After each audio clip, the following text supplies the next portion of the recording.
Почитувани слушатели, ви посакувам Божи благослов. Каква е разликата помеѓу католичкото и православното од протестантското верување?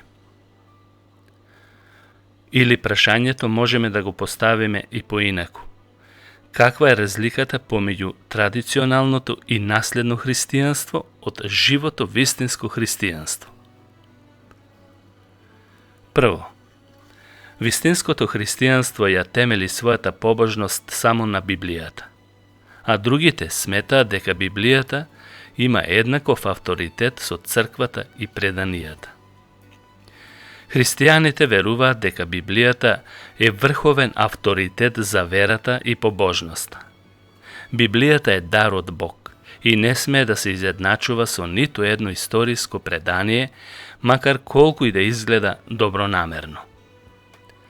Апостол Павле многу убаво рекол: целото писмо е од Бог вдахновено и е полезно или корисно за поука, за изобличување, за поправање и за воспитување во правдата, за да биде Божиот човек совршено подготвен за секое добро дело. Ова е запишано во второто писмо до Тимотеј, 3 глава, 16 и 17 стих. Очигледно е дека Павле дава акцент на писмото, на Библијата. Тоа писмо изобличува, поправа и го преобразува животот. Светото писмо по само себе е доволно за да го оспособи христијанинот за секое добро дело и како таков да му угоди на Бог. Овие стихови не сакаат да кажат дека тоа е некаков почеток или само основа, темел за понатамошни црковни преданија. Туку напротив, Библијата е совршена и потполно доволна за сите во христијанскиот живот. Таа е полна со мудрост и ни го покажува патот на спасението, поучувајќи не во вистината. Библиските христијани не ја негираат вредноста на црковното предание, тоест делата на сите христијани низ историјата. Но разликата е во тоа што библиските христијани или живото христијанство на преданијата гледаат дали се валидни само ако се засновани на Светото писмо, на Библијата, и дали во целост се согласуваат без ни најмалку отстапки од него. Но тоа во никој случај не подразбира изедначување со писмото, туку само нешто добро и племенито што произлегло од писмото, од Библијата. Павле му пишува на Тимотеј да биде вреден работник и да ја проповеда вистината со целосна сериозност без да се срами. Традиционалните христијани ги вреднуваат светите преданија, исто како и Библијата, па дури и повеќе. За нив Марија, светците, празниците заземаат огромен простор во нивната побожност.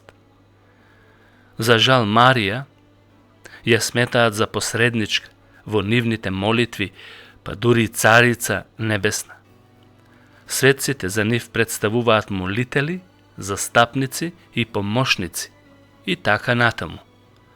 Но сето тоа нема никаква основа во Библијата и затоа не може Христовата црква, живата црква, да се соединува со нив во некакво екуменско здружение или духовна соработка. Тоа е невозможно. Второ, библиските христијани, за разлика од традиционалните, имаат поинакво сваќање или разбирање за начинот на пристапување кон Бог. Тие обично пристапуваат преку посредници, но тоа во никој случај не може да се свати пристап кон Бог, бидејќи ваков пристап не постои и слободно може да се каже дека всушност не му пристапуваат на Бог. Библиските христијани му пристапуваат на Бог без посредници, така што своите молитви ги упатуваат директно на Бог преку Христос, како единствен посредник. Библијата е јасна во тој поглед и вели: и така да пристапуваме смело кон престолот на милоста, за да примеме милост и за да најдеме благодат за помош во време на потреба. Евреите 4 глава 16 стих. Тоа што треба да го добиеме директно го бараме од Бог преку Христос. Павле во Филипјаните 4 глава 6 стих вели: Не грижете се за ништо, туку во се преку молба и молитва со благодарност искажувајте ги своите прозби пред Бог. А за да сме сигурни дека нема никакви посредници и не е дозволено да има, Павле во првото писмо до Тимотеј 2 глава 5 стих вели: Зашто Бог е еден и еден е посредникот помеѓу Бог и луѓето, човекот Христос Исус. А во Римјаните и Светиот Дух се нагласува дека е наш посредник, бидејќи тој живее во срцата на сите верници и се наречени храм на живиот Бог, во кого живее или пребива Светиот Дух. Трето, библиските христијани, живото христијанство, за разлика од традиционалните, имаат сосема друго гледиште во поглед на спасението. Традиционалните христијани веруваат дека спасението е процес кој што треба да се заработува. А библиските верници гледаат како на завршено дело и се сигурни во поглед на тој спасителен чин што го остварил Бог во нивните животи. Павле вели: Кој е во Христос, тој е ново создание. 2 Коринтјаните 5 глава 17 стих. Тие кога треба да кажат нешто за спасението, велат дека се спасуваат, а библиските верници велат дека се спасени. Тоа е како завршен чин без процес. Кога некој ќе го прифати Христос и ќе го прими Светиот Дух, тој е оправдан и воедно и спасен, прогласен за целосно оправдан и спасен. Павле вели: Сега, откако сме оправдани во неговата крв, многу повеќе ќе се спасиме од гневот Божи преку него. Римјаните 5 глава 9 стих. Тие што се веќе спасени, не се опуштаат да грешат и да помислат дека и така се спасени, па можат се да прават. Туку тоа ги прави уште повеќе свесни да се плашат од Бог и да го потврдат на дело своето спасение во светост и чистота. Традиционалните христијани веруваат дека спасението се добива преку вера, но потоа мора да се задржи со добри дела и учество во сакраментите, причест и друго. Библиските христијани не ги отфрлаат добрите дела, туку напротив, тие за нив се украс на нивното спасение. Добрите дела се последица на спасение, а не сам чин на спасение или да се задржи спасението преку нив. Спасението е завршено дело од страна на Христос и не бара довршување од страна на човекот. Апостол Јован запишал: Тој, се мисли на Христос, е жртва помирница за нашите гревови, и не само за нашите, туку и за гревовите на целиот свет.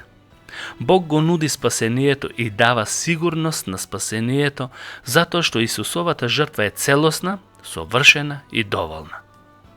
Ако се прифати со вера, тој драгоцен дар, човекот веднаш го добива спасението и веднаш има вечен живот. Зашто Јован вели: Ова ви го напиша вам, кои верувате во името на Божиот Син, за да знаете дека имате вечен живот и да верувате во името на Божиот Син. Можеме да сме сигурни за вечен живот не врз основа на делата што ги правиме, туку врз основа на Христовата возвишена жртва. Жртвата е еднаш принесена и не бара повторување. Во Евреите 7 глава 27 стих е запишано: Кој нема секојдневна употреба, како што првосвештениците, да принесува жртва прво за своите гревови, а потоа за гревовите на народот. Зашто тоа Исус го направи еднаш за секогаш, принесувајќи се самиот себе. Исто и во Евреите 10 глава 10 стих вели: според таа волја осветени сме преку приносот на телото на Исус Христос еднаш за секогаш. Еднаш за секогаш ја нагласува неговата завршена работа со спасението, кое не треба да се надополнува од наша страна. Четврто, традиционалното христијанство се повикува на мајката црква. Например, римокатолиците, папата го сметаат за Христов заменик и го зазема Исусовото место како дека е видлива глава на црквата. Како таков, тој има способност да зборува екс катедра, со авторитет по прашање на верата и праксата. Кога тоа го прави, неговото учење се смета за непогрешливо, незаблудиво и обврзувачко за сите христијани. Од друга страна, библиските верници веруваат дека ниту едно човечко битие не е незаблудиво и веруваат дека само Христос е глава на црквата. Традиционалните верници се нарекуваат себе си како мајка црква. Надвор од нејзе нема спасение за никого. И затоа сите што не размислуваат како нив или не ги прифаќаат нивните догми, ги сметаат за отпадници и ереси, бидејќи за нив мајката црква е посредничка за спасението. Библиските христијани се повикуваат на Христос и само преку Него го гледаат своето спасение, а не преку мајката црква. Исус рече: јас сум патот, јас сум вистината, јас сум животот. Значи не постои друг пат. Ниту мајка црква, ниту други посредници. Само Исус е важен. Петто, традиционалното христијанство смета дека толкувањето на Библијата му припаѓа само на свештенството, кое е повикано за таа служба. А пак библиските христијани сметаат дека секој верник што е роден од вода и дух или преку Светиот Дух има способност да го толкува писмото и да му дава правилно значење без да се искривува. Тоа се должи на силата на Светиот Дух, кој има улога да ја расветлува вистината и да го усмерува верникот во сета вистина. Зашто Исус рече: кога тој ќе дојде, ќе ве научи на се мисли на Светиот Дух. Библиските христијани веруваат во библиско свештенство на сите верници, така што сите христијани можат да му се предадат на Светиот Дух да ги води во толкувањето на Библијата. Колку е тоа прекрасно, нели? Шесто, традиционалното христијанство има сосема погрешно гледиште за судбината на човекот по смртта. Иако и едните и другите веруваат дека постои пекол за неверните, сепак постои значајна разлика во поглед на тоа што се случува со верните. Тие имаат развиено идеја за чистилиште. Тоа е место или состојба на привремена казна за очистување на нивните гревови. Библиските верници во никој случај не веруваат во одредено место за прочистување по смртта. Тие веруваат дека по смртта директно заминуваат во место на блаженство, во Господовата присутност, затоа што се оправдани и откупени преку Христовата крв. Традиционалното христијанство со такво убедување и верување ја понижува Христовата жртва и ја смета за недоволна. Тоа подразбира Христос недоволно направил за нив и затоа во чистилиштето ќе ги испаштат гревовите. А со такво верување и помирувањето нема смисла. Што и да преземе човекот на овој или на другиот свет, тој или други посредници, без Христовата жртва не може да се дојде до прочистување на гревовите. Ете, постојат и многу други разлики и лјадници кои немаат ништо заедничко со библиското христијанство или учење. Но важно е од овие неколку разлики да се извлече поука и на секого да му биде важно пред се да сака да ја исполнува Божјата волја и да му угодува само на Бог, отколку да се придржува кон некои човечки преданија и кон нешто што нема вредност и значење пред Бог, а сето тоа води кон осуда, отколку за спасение. Бог нека им го покаже патот на сите кои свесно или несвесно zapadnale во религија без Христос. Бог нека е на помош. Амин.